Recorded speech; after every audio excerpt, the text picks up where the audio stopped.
Bonjour à toutes, bonjour à tous et bienvenue dans votre matinale du mercredi 22 janvier sur TV Vendée. Bon courage à vous si vous prenez actuellement le chemin du travail. Nous avons reçu il y a quelques instants notre invité du jour, Mathias Tribalo, directeur de l'établissement chargé de la gestion du cinéma Le Concorde de La Roche-sur-Yon. Nous sommes revenus avec lui sur les 1 an du déménagement du cinéma et sur cette année record en termes de fréquentation qu'a été l'année 2024. Voici maintenant les titres de l'actualité du jour. Le tribunal judiciaire de La Roche-sur-Yon a effectué hier son audience solennelle de rentrée.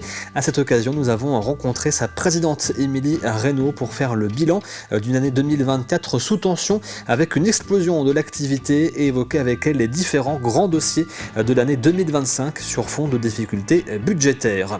Nous reviendrons également sur la signature d'une convention de partenariat entre les acteurs de la sécurité, de la justice et de la santé vendéenne. Une convention qui doit permettre une meilleure prise en charge des victimes mais aussi une meilleure prévention des actes violents et des troubles. Et pour finir, nous irons à la rencontre du groupe vendéen de jazz manouche chansons d'occasion. Le trio s'apprête à sortir son premier album vinyle et il prépare également une nouvelle tournée d'une 40aine de dates en France. Mais avant de développer ces titres, on fait un petit point sur la météo pour aujourd'hui avec le retour de la pluie à partir de ce matin sur le littoral vendéen, comptez 6 à 7 degrés. Dans l'après-midi, la pluie va s'installer sur l'ensemble du département. Les températures s'adoucissent avec 11 degrés dans les terres et 12 degrés sur le littoral. On fait le point également sur vos marées pour aujourd'hui avec une basse mer à 4h et 16h30, pleine mer à 9h45 et 23h, un petit coefficient 39-35. Le passage du Gois, lui, sera au plus bas et donc au plus praticable à 16h30. On fait le point également sur vos marchés pour ce matin avec celui de Danvix, c'est de 8h30 à 12h30, place de l'église.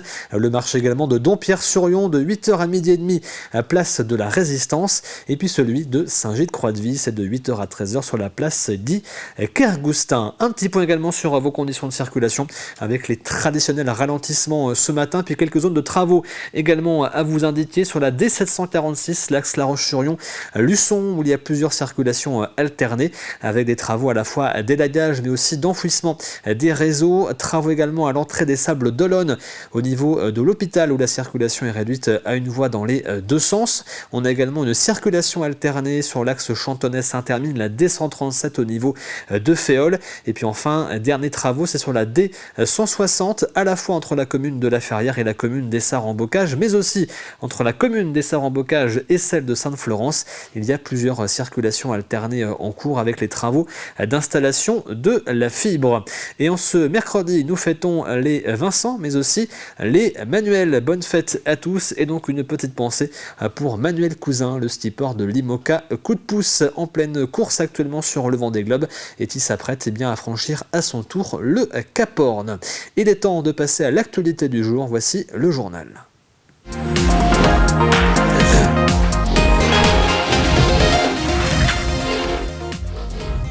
Hier, en fin de journée, aux alentours de 17h, un violent incendie s'est déclaré dans une concession de camping-car LDL à Benay, dans le sud du département. 47 sapeurs-pompiers de Vendée, mais aussi des Deux-Sèvres, avec une vingtaine de véhicules et 2 échelles ont été déployés sur place. Ils ont pu maîtriser l'incendie, mais 1000 mètres carrés d'ateliers ont été ravagés par les flammes avec plusieurs véhicules à l'intérieur. Un impressionnant panache de fumée noire était visible à plusieurs kilomètres à la ronde. Il n'y a heureusement pas eu de victimes. Nous y reviendrons dans notre journal de 12h30. Ce mardi se déroulait également l'audience solennelle de rentrée du tribunal judiciaire de La Roche-sur-Yon dans la salle d'audience pénale. L'occasion de clore et de faire le bilan de l'année 2024 qui s'est déroulée sous tension avec une forte hausse de l'activité du tribunal, mais aussi pour la procureure de la République et la présidente du tribunal de présenter leurs projets et les dossiers à venir en 2025. Une année qui débute avec des difficultés budgétaires. On écoute Mathis Pires. Oui, je suis avec la présidente du tribunal judiciaire, Madame Reynaud, pour parler de 2025. Mais avant, on va évoquer 2024, qui est une année sous tension, c'est ça ? Alors effectivement, une année sous tension dans les services parce qu'on constate une explosion, un accroissement des contentieux dans tous les domaines, civils et pénal. Alors au pénal notamment, avec une activité des juges d'instruction qui est en véritable augmentation, qui arrive même quasiment à saturation du nombre de dossiers qui peuvent être pris par un magistrat et traités correctement par un magistrat. On a de plus en plus de dossiers criminels. On a par voie de conséquence une explosion des dossiers qui doivent être jugés en cour d'assises, en cour criminelle départementale. sociale. Et puis dans d'autres domaines, c'est également très marqué, dans le domaine des mesures de protection des plus vulnérables. Donc sous tension parce que pour faire face à cet accroissement des contentieux, nécessairement, c'est mathématique, on a besoin de moyens supplémentaires. Le tribunal a été doté d'un nouveau juge des enfants, ce qui a permis un appel d'air extrêmement bienvenu en la matière, qui est très sensible. On souhaite effectivement pour 2025 pouvoir bénéficier de nouveaux moyens supplémentaires. Et justement, pour 2025, ces nouveaux moyens et ces grands projets, quels sont-ils ? Alors, les nouveaux moyens, on les espère, puisque les décisions doivent être prises au niveau national, même si il a été acté que la juridiction de La Roche-sur-Yon avait des besoins. Après, nous, on va travailler sur des chantiers qui sortent un petit peu aussi du pur juridictionnel, qui sont l'accès au droit. Toujours essayer de développer l'ouverture de notre juridiction. On va avoir un temps fort le 28 mars prochain avec le cinquantenaire de la juridiction. On va essayer de développer aussi nos relations avec nos partenaires, que ce soit la faculté, que ce soit l'éducation nationale. Et puis, on va aussi travailler à l'aide aux victimes pour essayer de rendre celle-ci plus efficace. Et un autre des grands projets 2025, on en avait parlé à votre arrivée, c'est cet accompagnement des victimes grâce à ce chien d'assistant judiciaire qui s'appelle Tiwi. Le préfet de la Vendée, la procureure de la République de La Roche-sur-Yon ainsi que les représentants de la gendarmerie et de la police nationale et le directeur de l'établissement public de santé mentale de la Vendée ont signé une convention santé, sécurité, justice. Elle formalise un partenariat de longue date qui a pour objectif une meilleure prévention des actes de violence et des troubles ainsi qu'un meilleur accompagnement des victimes. Ça va nous permettre d'avoir des interlocuteurs qui sont très identifiés, donc comme ça on a une relation directe qui sera plus rapide, plus efficace. Et puis ça va nous permettre aussi dans un certain nombre de domaines de savoir tout de suite qu'est-ce qu'on fait, qui est-ce qu'on doit prévenir, qui est-ce qu'on doit solliciter, comment on doit agir. Donc plus on l'anticipe, meilleure nos interventions sur site au bénéfice des patients, des personnels et autres sera efficace. Alors on peut avoir des problématiques de découverte d'armes, découverte de stupéfiants également. On a également des problématiques liées aux relations, les violences. Donc ça couvre vraiment un nombre d'hypothèses qui est très très large. Elle s'applique immédiatement, voilà. Donc sans durée. Alors l'objectif, ça sera aussi d'évaluer évidemment ce qu'on a projeté, puis éventuellement de repenser des choses, de les réactualiser si besoin. La nouveauté, c'est de penser cette action coordonnée, partagée avec tous les différents acteurs, vraiment dans cette dynamique de prévention d'abord, et puis aussi d'agir en cas de situation de troubles à l'ordre public, d'agression de professionnels, d'agression de patients. Donc voilà, ça c'est des choses importantes. Après la communauté de communes Vendée-Sèvres-Authise en 2023, c'est au tour de la communauté de communes du pays de Chantonnay de transférer sa compétence assainissement collectif à Vendéo, le syndicat départemental de la gestion des eaux. Un transfert effectif depuis le 1er janvier de cette année qui ne change rien pour les usagers, mais qui doit permettre une mutualisation des moyens et des ressources. Nous, on a considéré qu'au niveau technique, il était préférable d'aller vers une structure qui avait une habitude de travailler sur l'eau. Et du coup, Vendéo nous a paru vraiment, c'était les personnes ressources pour faire prendre ce genre de compétences. C'est uniquement pour nous, à la fois élus et techniciens, que ça va surtout changer. On aura exactement le même service et la même proximité avec Vendéo, qui a quand même une grande habitude de travailler sur ce sujet qui est l'eau. Nous allons maintenant à la rencontre du groupe vendéen Chansons d'Occasion. Leur tout premier album vinyle va sortir prochainement et ils seront d'ailleurs en concert à Saint-Gilles-Croix-de-Vie en mars prochain avec leur nouveau titre. Ils préparent également une nouvelle tournée dans toute la France avec une quarantaine de dates. Créé en 2012, le trio de jazz manouche s'est vite imposé dans le paysage musical français. Une contrebasse, deux guitares et leur voix. Le trio est en pleine répétition toute la journée. Au menu du jour, l'adaptation d'une musique de Big Flo et Oli, version bossa nova. On va essayer d'écouter aussi des choses que moi j'ai produites à la maison, parce que j'ai une partie aussi un peu électro, que j'ai peut-être des choses que je vais faire écouter aux gars. Et puis il y a aussi toute une partie acoustique qu'on essaye de travailler en amont, parce que c'est quand même un peu la base. Musique manouche, c'est aussi un peu la base du spectacle. Donc voilà. Le guitariste a remplacé Mathias en 2021. Avec une tournée et un album en préparation, Jean a apporté de nouvelles idées au trio. Ça nous a permis déjà d'étoffer un petit peu la partie jazz manouche parce que c'est un super joueur de jazz manouche déjà. Et il touche aussi à l'électro, donc ça nous a permis d'aller sur ce terrain-là. Des tonalités swing électro donc qu'on retrouve sur le nouvel album vinyle Jazz Will Survive.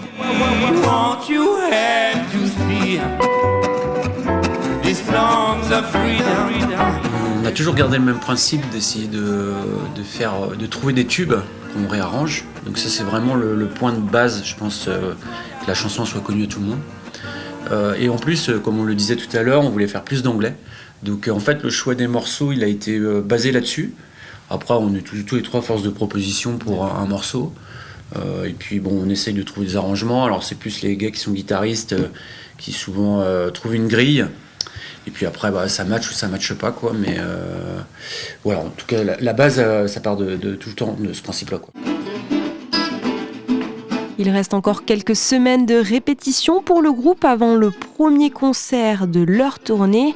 Ce sera le 7 mars à Saint-Gilles-Croix-de-Vie. Le passage, c'est le dernier passage, quoi. L'écomusée du Davio a accueilli la première réunion de travail du nouveau réseau des musées du Nord-Ouest vendéen. 9 musées et structures culturelles en font partie, comme le musée Jacobsen ou encore l'atelier Henri Simon. L'objectif est d'échanger sur les actualités respectives des différents musées, partager les expériences et envisager une éventuelle mutualisation des moyens. C'est très important puisque quels que soient nos 2 départements, donc séparés par une frontière départementale, historiquement, culturellement, en matière de nature, de patrimoine et de faits historiques importants, nous sommes liés. Et il était évident que nous puissions nous voir, créer des choses, nous entraider et faire en sorte que les publics qui viennent dans nos structures, y compris au sein du musée du Pays de Ré, labellisé Musée de France, de faire savoir à nos visiteurs, quasiment 6500 par an, de leur dire qu'ils peuvent trouver d'autres éléments encore plus pédagogiques, plus ludiques, plus spécifiques en lien avec ce qu'ils ont vu chez nous, mais les trouver autrement en Nord-Vendée, en passant, en traversant le Marais breton, quel que soit le côté du département. Le salon du voyage s'est tenu à La Roche-sur-Yon le week-end dernier avec une vingtaine de professionnels présents pour échanger avec le public. Mais en cette période d'incertitude économique, quelle place les Vendéennes et les Vendéens accordent-ils au voyage? Et Juno est allé leur poser la question à l'occasion de ce salon. Les coûts ont augmenté par rapport à certaines années parce qu'on avait été au Canada pour mes 50 ans, c'est-à-dire il y a 14 ans. C'était un voyage, on avait voyagé pour 3 000 € à tous les deux environ. Et aujourd'hui, ce ne serait pas possible ? Je pense pas, non. Les tarifs auraient drôlement augmenté. De chaque mois, de se mettre un petit budget pour après, à la fin, se dire, bon bah voilà, à la fin de l'année, on a tant de budget et où on peut partir. Voilà, on ne se mettra jamais dans le rouge quand même pour ça, c'est à nous de le gérer, mais dès qu'on peut, si on a l'occasion, et on va essayer de partir. Ça fait partie de la vie. Il y a peut-être des choses qu'on est obligé de restreindre sur certaines choses. Mais par contre, pour moi, c'est important. On se tourne maintenant vers votre météo de la matinée et la pluie fait son retour notamment sur le quart nord-ouest du département. Sur le reste de la Vendée, les nuages vont petit à petit s'installer. Ils amèneront également de la pluie mais ce sera dans l'après-midi. Les températures se font plus douces avec 6 degrés à Montaigu-Vendée, la Châtaigneraie, Fontenay-le-Comte et La Roche-sur-Yon, 7 degrés du côté de Challans, les Sables-d'Olonne et la Tranche-sur-Mer et 9 degrés du côté de l'Île-Dieu. C'est la fin de ce journal. On passe maintenant à l'actualité du Vendée Globe.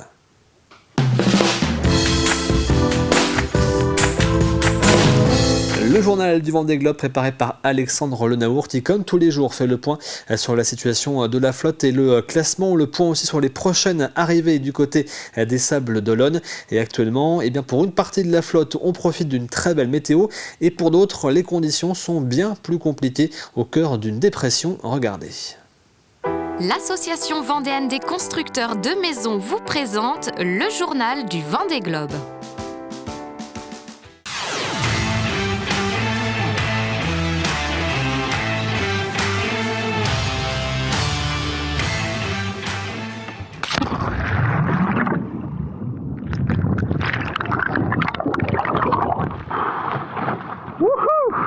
73e jour de course, et tandis qu'ils sont une poignée à l'image de Konrad Coleman à profiter des alizés et des conditions réchauffées de l'hémisphère sud,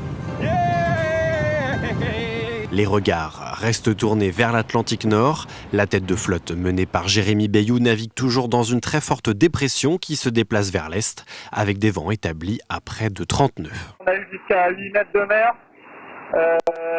C'était assez impressionnant, mais ça déferlait pas trop. C'est un peu pénible quoi, de prendre aussi cher alors que l'arrivée est pas loin. Voilà, ça va être vraiment le chemin de croix jusqu'à l'arrivée. Là, je crois qu'il n'y a pas de pire scénario que ce qu'on a en fait. Le skipper de Biotherm ainsi que Nicolas Lunven sur Holcim PRB ont doublé Sam Goodchild. Après avoir explosé sa grand voile lundi, le skipper britannique de Vulnérable a marqué le pas et s'attelle à réparer au mieux et au plus vite. Dans tout ça, il y a quand même des bonnes nouvelles. Je suis passé sous la barre des 1000 milles, moins de 1000 milles avant la ligne d'arrivée. Quand est-ce que je vais arriver, ça, j'en ai aucune idée, mais on se rapproche de la fin. Dans le quatuor de poursuivants, changement de hiérarchie, toujours gêné par son foil bâbord, Boris Herrmann a fait le deuil du top 10. L'Allemand est désormais devancé par Benjamin Dutreux, Clarisse Kremer et Samantha Davis. Jusqu'à l'arrivée, ça va pas être de tout repos. Si on veut réussir à grappiller un peu vers le nord et remonter, et puis ensuite, voilà, c'est la dernière dépression. Faut qu'on arrive avant la dernière dépression, et c'est la deuxième dépression qui normalement nous ramènera au portant jusqu'au sable. Mon maître mot, c'est de ne rien regretter à l'arrivée. Et pour ne rien regretter à l'arrivée, il faut que j'arrive sur les genoux, épuisé, et avoir l'impression d'avoir tout donné. À l'équateur, le retour dans l'hémisphère nord avait une odeur quelque peu particulière. Ça sent le regroupement cette histoire. Qu'on se le dise, ça sent le regroupement. 6 concurrents en tête desquels Yannick Bestaven hors course traverse actuellement le poteau noir. Un groupe de 6 qui pourrait bien devenir un paquet de 9 skippers. Alan Roura, Jean Lecam et Konrad Coleman profitant encore des alizés venus de l'Est. Plus de 3500 milles derrière, au sud du continent américain, le trio en queue de peloton entrevoit enfin le Cap Horn.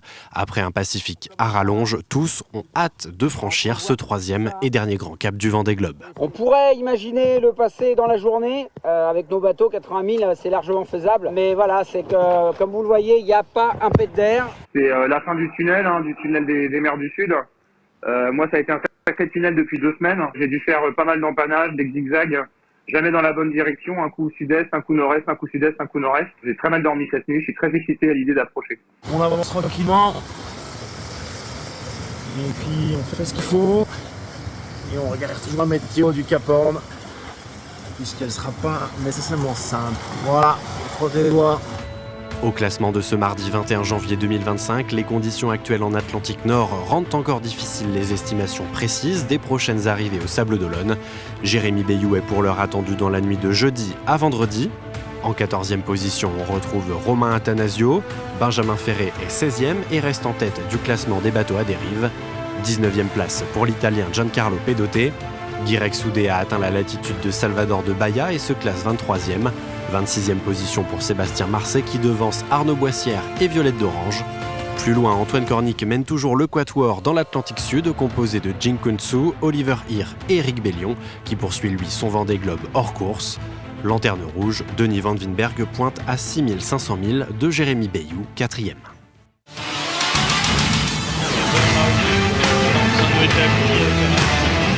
C'était le journal du Vendée Globe par l'Association vendéenne des constructeurs de maisons. Et il y a quelques instants seulement, Manuel Cousin a, ça y est, passé le Cap Horn, le skipper de l'IMOCA. Coup de pouce, il va maintenant pouvoir s'atteler à sa remontée en direction des Sables d'Olonne. Et je vous rappelle que la prochaine arrivée, eh bien, ce sera demain normalement, ou plutôt en fin de journée pour Jérémy Bayou, le skipper de Charal, actuel 4e de la flotte. Une arrivée bien sûr à suivre avec TV Vendée. On passe maintenant au plus de l'info.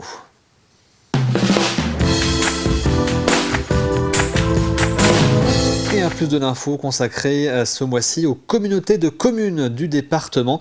Nous sommes allés à l'occasion des différentes cérémonies des vœux à la rencontre des présidentes et présidents pour connaître leurs projets pour 2025 et leur vision de cette nouvelle année. Rencontre ce matin avec le président du pays de Saint-Fulgent-les-Essarts, Jati Dalé.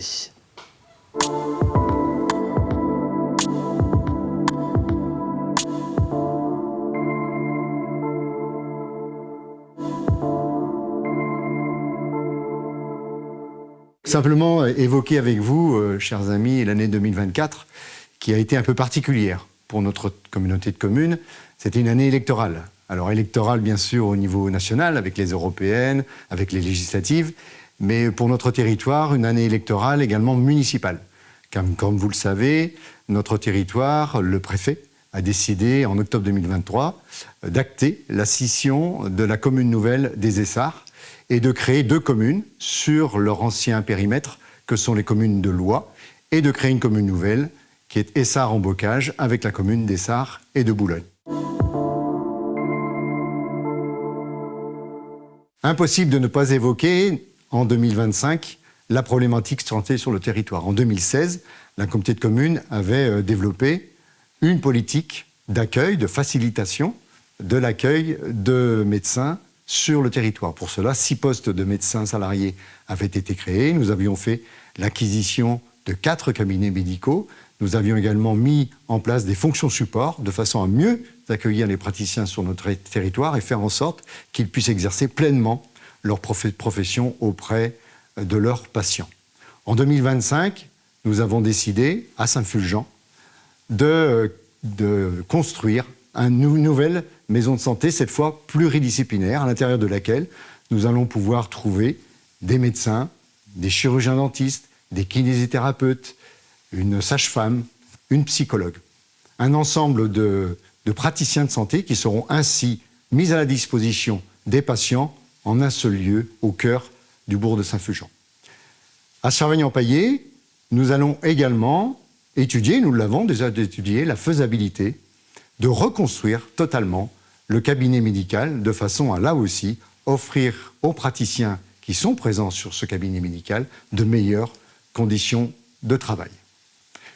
Pour terminer, je voulais simplement vous adresser à toutes et à tous tous mes vœux pour cette année 2025 qui débute. Des vœux de pleine réussite dans vos projets, à la fois personnels et professionnels et scolaires. Des vœux surtout de bonne santé. Et je vous souhaite également pour 2025 de toujours garder la tête haute, de toujours fixer l'horizon. Et comme le dit un proverbe, le pare-brise est plus important que le rétroviseur. Regarder dans le pare-brise, c'est regarder l'avenir. Regarder dans le rétroviseur, c'est fixer le passé, au risque de se tromper sur l'avenir.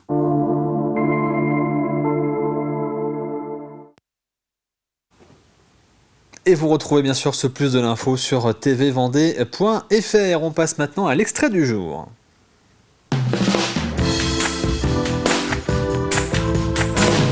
Et l'extrait ce matin, eh bien c'est l'émission dans le rétro. Aujourd'hui, Romain Trichereau vous parle de la place stratégique de l'Île-Dieu dans l'histoire du département et qui a été un lieu d'ailleurs de contrebande. Écoutez-le.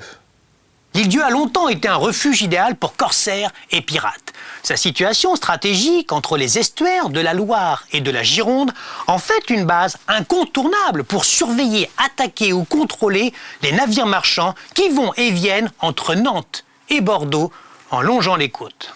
Le commerce de vin, tabac et sel y est intense. Yeux, tout comme les îles voisines de Boin et Noirmoutier, bénéficient d'un statut privilégié octroyé par la monarchie française. Dans un effort pour maintenir ces îles peuplées et les protéger contre une éventuelle invasion anglaise notamment, la couronne accorde à leurs habitants l'exemption d'impôts royaux, notamment sur le sel et le tabac. Ces franchises nécessaires pour compenser les conditions de vie rudes, difficiles, stimulent l'économie locale tout en assurant la fidélité des insulaires à la couronne.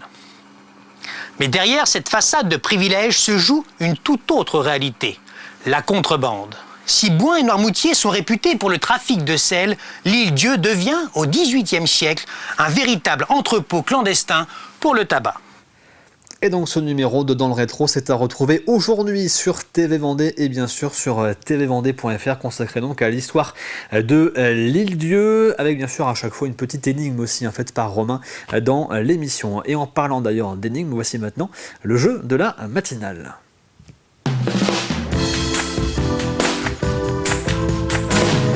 Et Et je vous rappelle à gagner cette semaine un coffret d'une valeur d'une 50aine d'euros avec des bougies faites main par Max et Sylvie. Bougies bien sûr vendéennes, j'en ai une posée juste devant moi sur le plateau de la matinale. Voici la question de la semaine. Dans quelle commune s'est déroulée l'émission Bienvenue au Jardin diffusée le week-end dernier? Je répète, dans quelle commune s'est déroulée l'émission Bienvenue au Jardin diffusée le week-end dernier? Et voici l'indice du jour. Durant les guerres de Vendée, la commune a été incendiée par les troupes républicaines. Je répète l'indice du jour. Durant les guerres de Vendée, cette commune que nous recherchons a été incendiée par les troupes républicaines. Je vous rappelle bien sûr que vous retrouvez la question de la semaine et l'ensemble des indices depuis lundi matin sur tvvendée.fr. Vous avez jusqu'à vendredi, début d'après-midi pour participer et donc espérer remporter ce coffret d'une valeur de 50 € offert par Max et Sylvie, producteurs vendéens de bougies. On arrive à la fin de cette matinale. Merci à vous de l'avoir suivi. L'actualité revient avec le journal à 12h30 présenté par Florian Wozniak. Quant à moi, je vous retrouve bien sûr demain à partir de 7h. D'ici là, je vous souhaite de passer une excellente journée devant TV Vendée.